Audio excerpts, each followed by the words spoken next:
رات کے 2 بج رہے تھے۔ پورا گھر سو رہا تھا۔ اچانک صحن سے ایک عجیب آواز آئی، مجھے مت بیچو۔ 15 سالہ سعد کی آنکھ کھل گئی۔ اس نے ڈرتی ہوئی کھڑکی سے باہر دیکھا، اور جو اس نے دیکھا اس کے بعد اس کی زندگی ہمیشہ کے لیے بدل گئی۔ سعد ایک غریب لڑکا تھا۔ اس کے ابو بیمار تھے اور گھر کے حالات بہت خراب تھے۔ اس سال بڑی مشکل سے انہوں نے ایک چھوٹا سا سفید بکرا خریدا تھا۔ سعد اس بکرے سے بہت محبت کرتا تھا۔ اس نے اس کا نام رکھا تھا چاند۔ چاند ہر وقت سعد کے ساتھ رہتا۔ وہ اس کے ساتھ کھیلتا، اسے کھانا کھلاتا اور رات کو اس کے پاس بیٹھ کر باتیں کرتا۔ محلے والے مذاق کرتے، لگتا ہے سعد بکری سے زیادہ محبت کرتا ہے انسانوں سے۔ سعد صرف مسکرا دیتا۔ عید سے 2 دن پہلے محلے میں ایک امیر جانوروں کا تاجر آیا۔ اس کی نظر فوراً چاند پر پڑی۔ یہ بکرا مجھے بیچ دو، جتنے پیسے مانگو دوں گا۔ سعد نے فوراً انکار کر دیا۔ یہ قربانی کے لیے ہے۔ تاجر عجیب انداز میں مسکرایا۔ سوچ لو، تمہارے گھر کے حالات اچھے نہیں۔ سعد کو اس آدمی کی آنکھیں بہت عجیب لگیں۔ اسی رات آسمان پر کالے بادل چھا گئے۔ تیز ہوا چل رہی تھی۔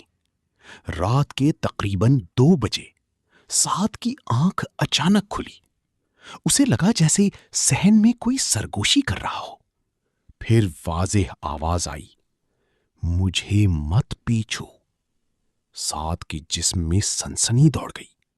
وہ ڈرتے ہوئے کھڑکی کے پاس گیا۔ صحن میں صرف چاند کھڑا تھا، مگر حیرت کی بات، چاند سیدھا سعد کو دیکھ رہا تھا۔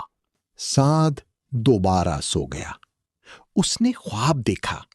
ایک نورانی چہرے والے بزرگ کہہ رہے تھے، یہ بکرا امانت ہے، اسے لالچ کے ہاتھوں مت بیچنا، اور یاد رکھو قربانی صرف جانور کی نہیں، نیت کی بھی ہوتی ہے۔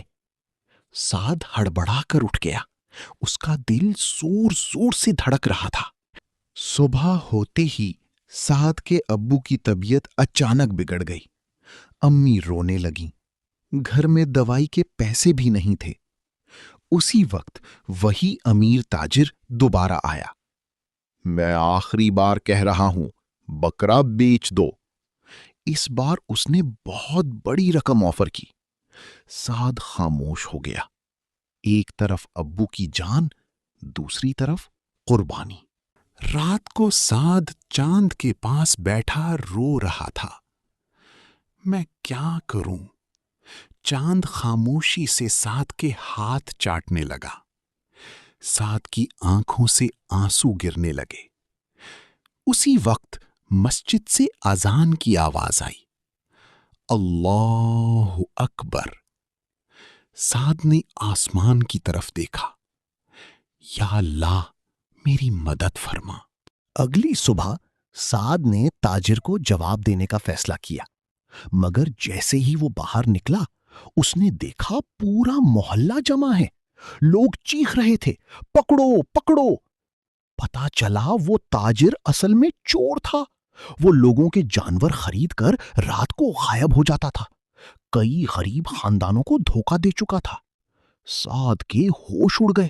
اسے فوراً اپنا خواب یاد آیا۔ اسی دوران مسجد کے امام صاحب سعد کے گھر آئے۔ انہوں نے ابو کی حالت دیکھی، پھر پورے محلے سے مدد جمع کی۔ کچھ ہی گھنٹوں میں علاج کے پیسے جمع ہو گئے۔ سعد حیران تھا۔ امام صاحب نے مسکرا کر کہا، بیٹا، جو اللہ کے لیے قربانی کا ارادہ کرتا ہے، اللہ اسے کبھی اکیلا نہیں چھوڑتا۔ عید کی صبح پورا گھر خوش تھا۔ سعد نے چاند کے گلے کو پیار کیا۔ اس کی آنکھوں میں آنسو تھے۔ تم نے مجھے اللہ پر یقین سکھایا۔ پھر قربانی ہوئی۔ سعد دعا مانگتے ہوئے رو رہا تھا۔ رات کو سعد نے خواب میں اپنے مرحوم دادا کو دیکھا۔ وہ مسکرا رہے تھے۔ بیٹا، اللہ نیت دیکھتا ہے۔ سعد کی آنکھ کھلی تو اس کے چہرے پر سکون تھا۔ وہ آسمان کی طرف دیکھ کر مسکرایا۔ سبق: لالچ انسان کو اندھا کر دیتا ہے، مگر جو اللہ پر بھروسہ کرتا ہے، اللہ اس کے لیے غیب سے راستے بنا دیتا ہے۔